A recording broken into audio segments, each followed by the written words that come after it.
se détachent sur le rouge sombre ne sont pas des calottes de neige comme nous en avons sur Terre. Non, c'est du méthane gelé. Pour une si petite planète, les montagnes de Pluton sont énormes, plus grandes que l'Everest et faites entièrement de glace. Un paysage aussi bizarre n'existe nulle part ailleurs dans notre système solaire. Oui, Pluton est un endroit froid et rude. Les températures peuvent descendre jusqu'à moins 240 degrés Celsius. La température la plus froide jamais enregistrée sur Terre se situait en Antarctique, à peine moins 93 degrés Celsius.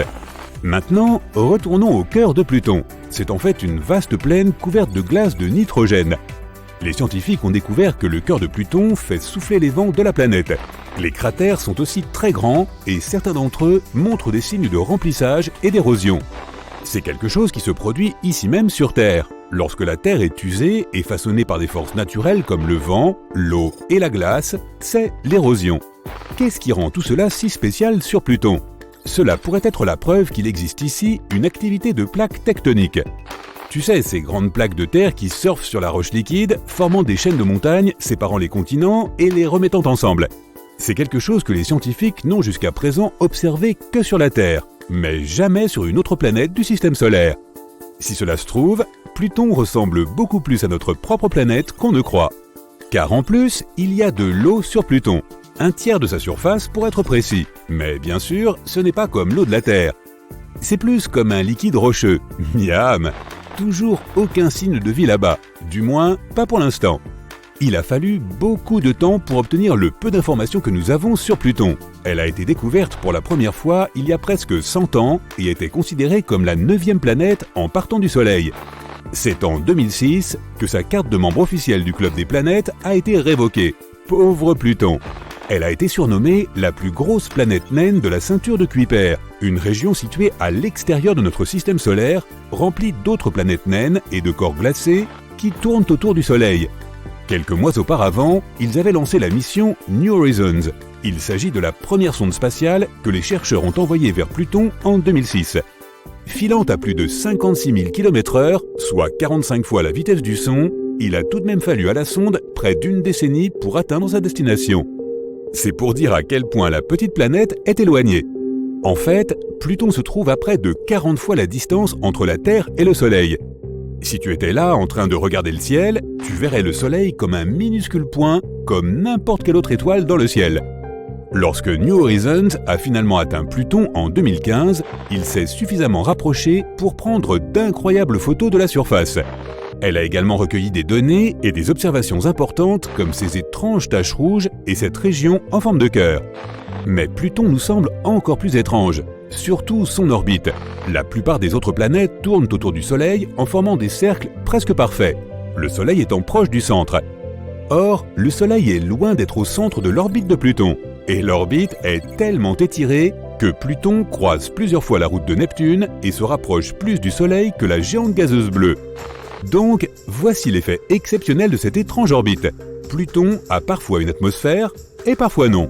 Lorsqu'elle est proche du Soleil, une fine atmosphère d'azote se forme. Mais lorsque la planète commence à s'éloigner de notre étoile, l'atmosphère gèle et tombe à la surface dans une tempête de glace aux proportions colossales.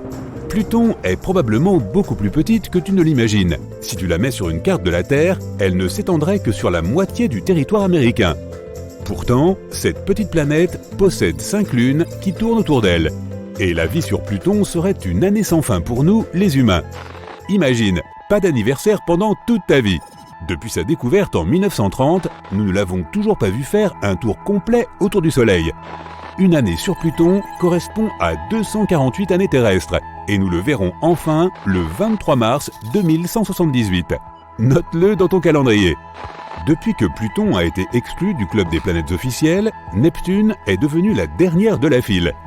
Il s'agit en fait d'une grosse boule de glace et de gaz. Comme pour les autres géantes gazeuses, si tu essayais d'atterrir sur cette planète, tu ne ferais que t'enfoncer de plus en plus dans des nuages et une atmosphère apparemment sans fin. Une chose amusante à propos de la planète bleue, elle n'a peut-être pas une surface rocheuse comme celle que toi et moi connaissons, mais sa gravité à la surface est à peu près la même que celle de la Terre. On ne peut pas en dire autant de toutes les autres planètes du système solaire. En nous rapprochant du Soleil, nous passons devant la géante gazeuse suivante, Uranus. Cette planète anticonformiste fait le tour du Soleil en roulant sur le côté. Une orbite complète correspond à 84 années sur Terre. Tu auras donc peut-être la chance de fêter un seul anniversaire durant toute ta vie. Attention, tu n'auras qu'une seule fête, alors profite bien. Et maintenant, nous approchons du joyau du système solaire, Saturne. La deuxième plus grande planète après Jupiter est une autre géante gazeuse, où tu sombrerais dans une atmosphère sans fin si tu essayais d'y faire atterrir un vaisseau spatial. Saturne est la planète la moins dense de toutes, ce qui signifie que si tu la mettais dans un verre d'eau géant, elle flotterait. Ces fameux anneaux sont constitués de poussière de glace et de roches. Certains sont aussi petits qu'un grain de sable, d'autres plus gros que des maisons. Mais écoute ça, les anneaux de Saturne tombent sous forme de pluie sur la planète, assez pour remplir une piscine olympique en une demi-heure. À ce rythme, le célèbre système d'anneaux bleus disparaîtra complètement dans 300 millions d'années. Au fait, Neptune, Uranus et Jupiter ont aussi des anneaux, mais ils ne sont pas aussi visibles et brillants que ceux de Saturne. Imagine que tu rassembles toutes les planètes en une seule. Maintenant, multiplie-la par 2. Non, toujours pas aussi grande que Jupiter. Les scientifiques l'appellent une étoile ratée, car elle est principalement composée d'hélium et d'hydrogène, tout comme notre Soleil. Mais cette planète géante n'est toujours pas assez grosse pour déclencher les processus chimiques qui pourraient la transformer en étoile. C'est la planète qui tourne le plus vite et il ne lui faut que 10 heures pour effectuer une rotation complète sur son axe. Imagine que tu essaies de condenser le sommeil, le travail, les amis, les loisirs, le cinéma, le shopping, toute ta routine en moins d'une demi-journée sur Terre. De magnifiques hautes montagnes, les plus hautes de tout le système solaire. Les tempêtes de poussière les plus spectaculaires jamais vues. Des vallées profondes, des cratères. Oui, je parle de Mars, notre maison potentielle dans le futur. Si tu aimes les couchers de soleil, tu apprécieras certainement ceux de Mars. Ils sont incroyablement bleus alors que le ciel est rouge rosé toute la journée. Même si Mars est une voisine très proche, depuis sa surface, le Soleil paraîtrait moitié moins grand que depuis la Terre. Donc en fait, elle n'est pas aussi proche qu'il n'y paraît. Oh, et si tu as toujours rêvé de devenir joueur de basket, sache que Mars est l'endroit idéal pour ça. La gravité de la planète rouge ne représente que 37% de celle de la Terre. Tu sauterais donc 3 fois plus haut là-bas. Vénus est la planète de tous les extrêmes. La surface la plus chaude, le plus grand nombre de volcans, la planète la plus brillante et enfin, la plus proche de la Terre. C'est aussi celle qui tourne le plus lentement. On peut même carrément dire qu'elle tourne à peine, ce qui fait qu'une journée sur Vénus dure 243 jours terrestres. Voilà qui te laisserait le temps de faire des tonnes de choses. Vénus tourne également dans le sens inverse de la Terre, ce qui fait que les levées de soleil sont à l'ouest et les couchers à l'est. Elle n'a pas de lune ni d'anneau, et en plus, il s'agit de la plus petite planète de tout le système solaire. Une année n'y dure que 88 jours, donc si tu y vivais, tu aurais beaucoup plus d'anniversaires. Mercure est la planète la plus proche du Soleil, mais ce n'est pas la plus chaude. Cette place revient à Vénus. Les températures sur Mercure ne sont pas aussi élevées que sur Vénus, parce que la planète n'a pas d'atmosphère pour retenir la chaleur du Soleil. La vraie particularité de Mercure, ce sont ses rides. Son noyau de fer s'est refroidi et a rétréci, entraînant la contraction de la surface et la formation de ses rides. Ça, et aussi le fait qu'elle est super proche du Soleil, mais qu'elle n'a pas besoin de protecteur solaire. Et je ne suis pas sûr de cette dernière info. Imagine ceci. Dans un futur pas si lointain, tu pars en vacances dans l'espace. Et tu dois décider quels objets tu dois emmener avec toi. Mais au lieu de consulter les prévisions météo, tu ouvres ton simulateur de gravité. En effet, tu vas avoir besoin de savoir comment tous ces objets réagiront sur différentes planètes. Par exemple, tu dois emporter cette pelle en métal ou non? D'après ton itinéraire, ce sera un long, très long voyage. Tu as prévu de visiter toutes les planètes du système solaire et même quelques lunes. Mais en raison de la différence de gravité sur ces corps spatiaux, tu n'es pas sûr de l'utilité de certaines choses dont tu as l'habitude de te servir. Commençons par l'essentiel, les Tupperware. Je ne sais pas ce que font les voyageurs de l'espace, mais nous, les terriens, nous emportons nos Tupperware partout où nous allons. Cependant, si tu devais les emmener sur, disons, Mercure, ils s'envoleraient très probablement dans l'atmosphère. Ces récipients en plastique que tu utilises pour conserver tes aliments sont trop légers. Et comme la gravité sur Mercure est 2,5 fois plus faible que celle sur Terre, tu devras peut-être remplir tes récipients en plastique avant de les sortir de ton vaisseau spatial pour aller pique-niquer. Si un Tupperware pèse environ 200 grammes sur Terre, il ne pèsera qu'un quart de ce poids sur Mercure. Maintenant, si nous y mettons quelques bananes, une poignée de mini-carottes et 2 pastèques, tu pourras emporter ton récipient en toute sécurité hors de ton véhicule spatial. Il te sera juste un peu difficile de faire tenir tout ça dans un Tupperware de taille standard. Mais attends, avant de sortir, tu dois savoir que la température atmosphérique sur Mercure peut atteindre 426 degrés Celsius. Cela signifie que ton récipient en plastique va instantanément fondre dès qu'il entrera en contact avec l'air. Et tes aliments, eux aussi, seront complètement brûlés. Tu peux peut-être essayer de te munir d'un récipient en titane, cela fonctionnera. Ou alors, contente-toi des aliments spécialement conçus pour les astronautes. Et maintenant, un petit tour sur Vénus, c'est parti. Si tu devais emmener ce même récipient vide sur Vénus, ce serait comme si tu étais sur Terre. Parce que Vénus est considérée comme la jumelle de notre planète. Elles ont énormément de choses en commun. Par exemple, leur taille et leur masse sont presque identiques. En ce qui concerne la gravité, voici la formule. Plus la masse est importante et plus la densité est élevée, plus la gravité est forte. La gravité sur Vénus est environ 10% plus faible que sur la Terre. Donc oui, tu peux quitter ton vaisseau spatial avec ton récipient, vide ou plein, et profiter d'un magnifique déjeuner pittoresque sur la surface de Vénus. Tu devras cependant trouver un moyen de manger sans enlever ta combinaison spatiale. L'atmosphère de Vénus est chargée d'acide sulfurique. Et ça peut irriter ton nez et ta gorge et te poser des problèmes de respiration. Ou pire, bien pire. Ensuite, tu ne pourras emporter aucun objet trop léger en posant le pied sur Phobos. Et non, il ne s'agit pas d'une île grecque. Pas même d'un yaourt grec, mais c'est un nom plutôt cool, n'est-ce pas? C'est en fait l'une des lunes de Mars. Ici, même ton vaisseau spatial aurait besoin d'un peu d'aide pour se maintenir près du sol. Mettons qu'il pèse autant qu'un bus. Eh bien, n'importe quelle personne de taille moyenne pourrait le soulever d'une seule main. Parce que sur Phobos, les habitants de la Terre ne ressentiraient qu'à peine la force de gravité. Et fais très attention si tu t'amuses à sauter. Un seul bond un peu trop enthousiaste et te voilà projeté dans l'espace. Passagers du vaisseau Voyager, veuillez ne pas sortir du véhicule. Tu t'approches de Jupiter, une géante gazeuse. Une tempête sans fin fait rage dans son atmosphère. De plus, il n'y a pas de surface solide sur cette planète, ce qui signifie bien sûr qu'il n'y aura pas d'atterrissage. Si tu regardes par le hublot, tu auras l'impression que vous vous déplacez à travers un gigantesque nuage. Mais pour les besoins de notre expérience, on va quand même faire un essai. Vas-y, lance cette balle de baseball que tu as emportée au cas où le voyage deviendrait un peu ennuyeux. Et compte le temps que la balle va mettre pour toucher la surface.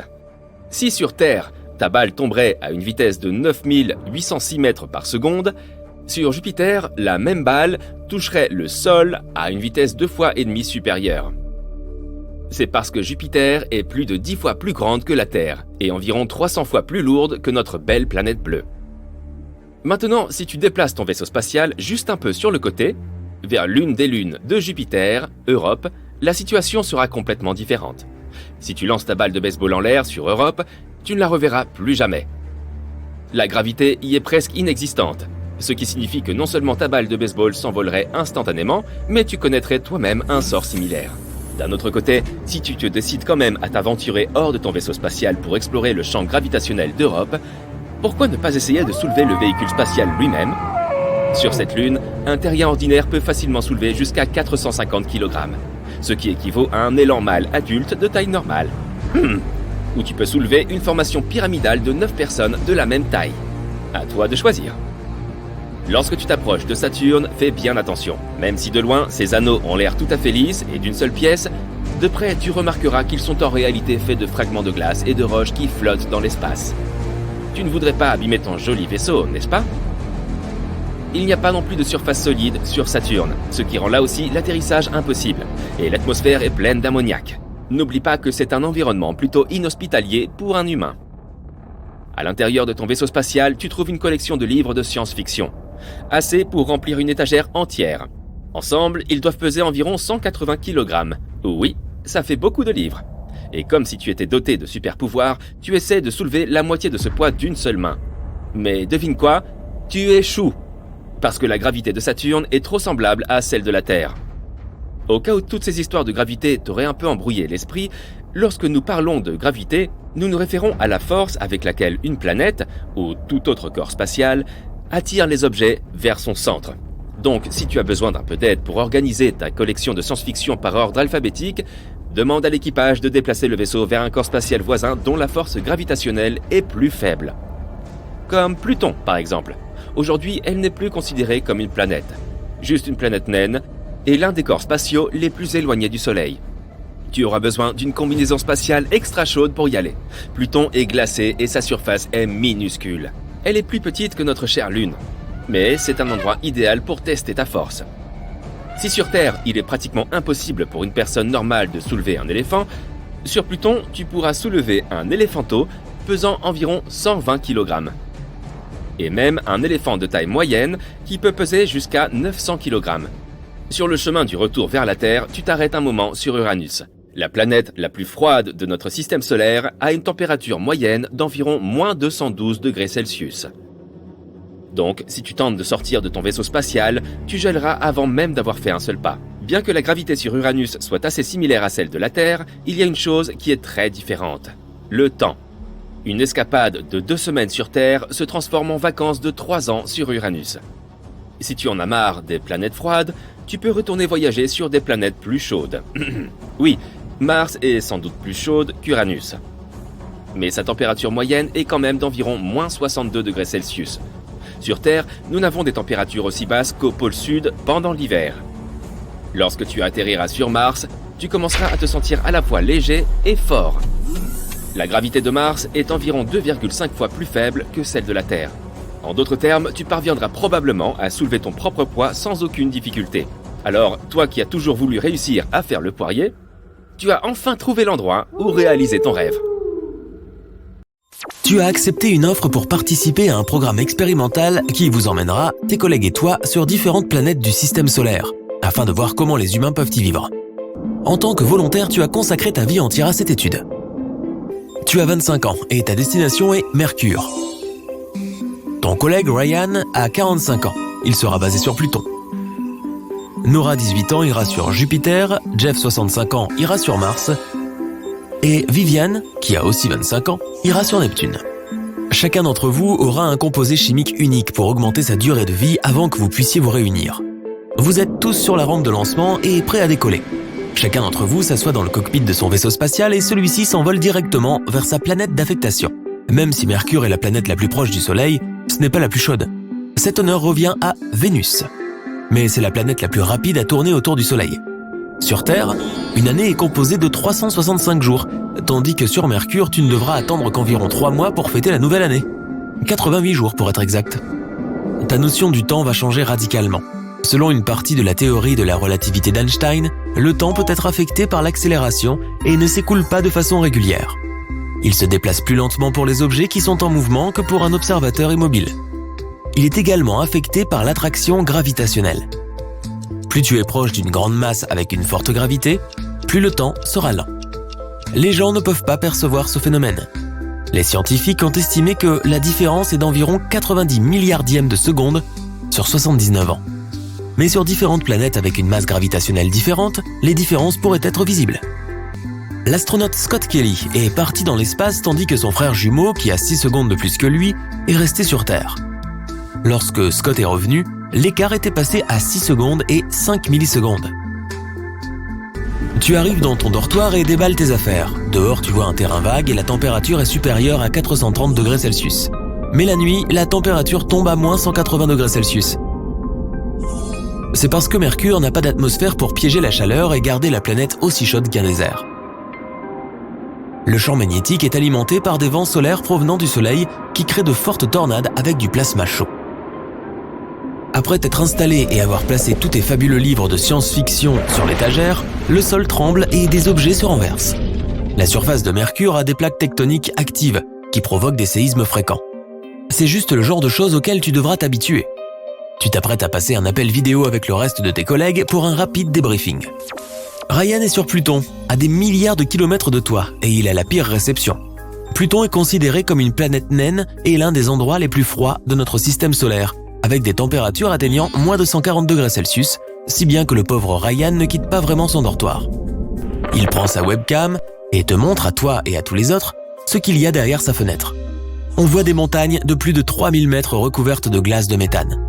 Pluton a besoin de 248 années pour retourner autour du Soleil, ce qui signifie que Ryan devra patienter le plus longtemps pour célébrer la nouvelle année.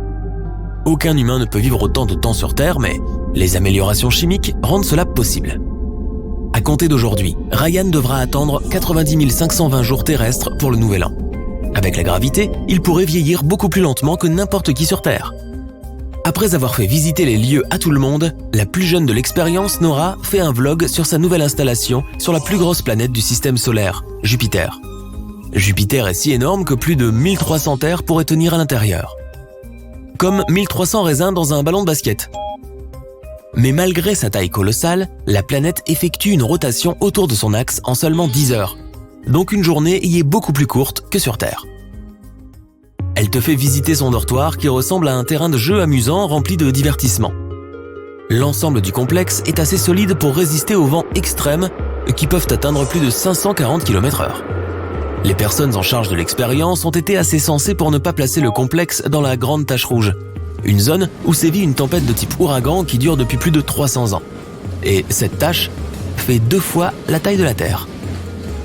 Jupiter a besoin d'environ 12 années terrestres pour effectuer une orbite complète autour du Soleil, ce qui représente 4307 jours. Cela signifie que Nora devra attendre 24 années terrestres pour avoir 20 ans. Mais la gravité de Jupiter est beaucoup plus forte que celle de la Terre, ce qui signifie qu'elle pourrait vieillir 2 fois plus vite. Après avoir fait visiter les lieux à tout le monde, Jeff le plus âgé commence à faire visiter son module sur Mars. On l'appelle la planète rouge parce qu'elle est riche en minéraux de fer qui peuvent rouiller. Son bunker est très classe et semble être le plus luxueux de tous, et il a aussi la meilleure vue.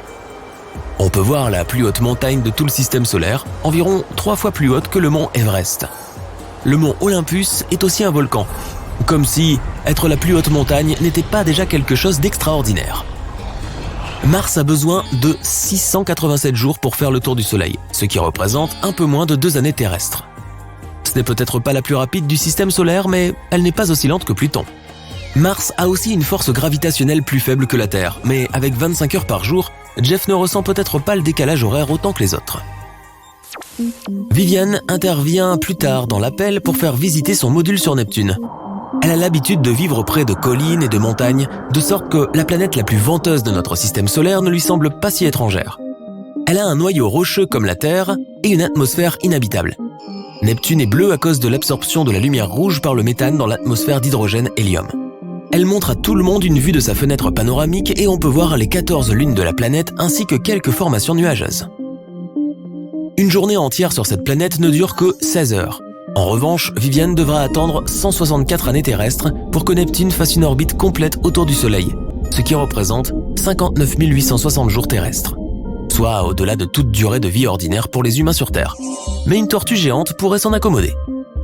Mais si tout le monde utilise ce composé chimique spécial, l'expérience pourrait être concluante. La gravité est aussi plus forte sur Neptune que sur Terre, donc Vivian pourrait vieillir aussi vite que Nora sur Jupiter. Après l'appel vidéo, tu fais le tour du complexe et tu découvres que d'autres personnes séjournent avec toi dans différents modules. Et il en va de même pour tes collègues sur les autres planètes. 1000 ans plus tard. Tu as oublié à quoi ressemble la Terre. Tu as oublié la sensation de l'atmosphère et celle du vent qui frôle ta peau. Mais tu as rendu ton lieu de vie très confortable avec beaucoup de plantes et d'animaux clonés de la Terre dans les chambres biologiques. Tu as complètement oublié la mission à ce moment-là, mais tu reçois soudain une notification concernant un appel vidéo pour mettre tout le monde au courant de son avancement. Tu l'installes et attends que tout le monde se connecte. Après environ 1 minute, personne ne répond. Tu n'as pas eu de nouvelles d'eux depuis le dernier appel vidéo il y a 1000 ans. Mais ensuite, un par un, tout le monde rejoint la vidéoconférence. Les produits chimiques présents dans le corps de chacun, qui suffisent à prolonger la durée de vie, n'affectent pas ton corps physiquement. Il ne te fait pas vieillir au même rythme que sur Terre, mais il le ralentit assez bien sur 1000 ans. Tout le monde n'a pas la même apparence. Ryan avait 45 ans sur Terre, mais il n'a vieilli que de 4 ans. Puisque Pluton orbite autour du Soleil 4 fois en 1000 ans, il a maintenant 49 ans. S'il était resté sur Terre, il aurait 1045 ans. Mais comme il était sur Pluton avec une faible gravité, il n'a pas changé physiquement de façon aussi radicale que prévu. Nora avait 18 ans quand elle est allée sur Jupiter, et elle est toujours la fille pétillante qu'elle était il y a 1000 ans. Il faut 12 ans à la planète pour tourner autour du Soleil, ce qui signifie qu'elle a maintenant techniquement 30 ans sur Jupiter. Mais avec la forte gravité de Jupiter, elle semble maintenant en avoir 60. Jeff a atterri sur Mars quand il avait 65 ans. Et comme il faut 687 jours pour une orbite complète autour du Soleil, cela lui fait 596 ans aujourd'hui. Mais au lieu de paraître extrêmement vieux, la faible gravité sur la planète rouge l'a fait vieillir plus lentement par rapport au temps passé. Il a donc l'air d'avoir environ 80 ans.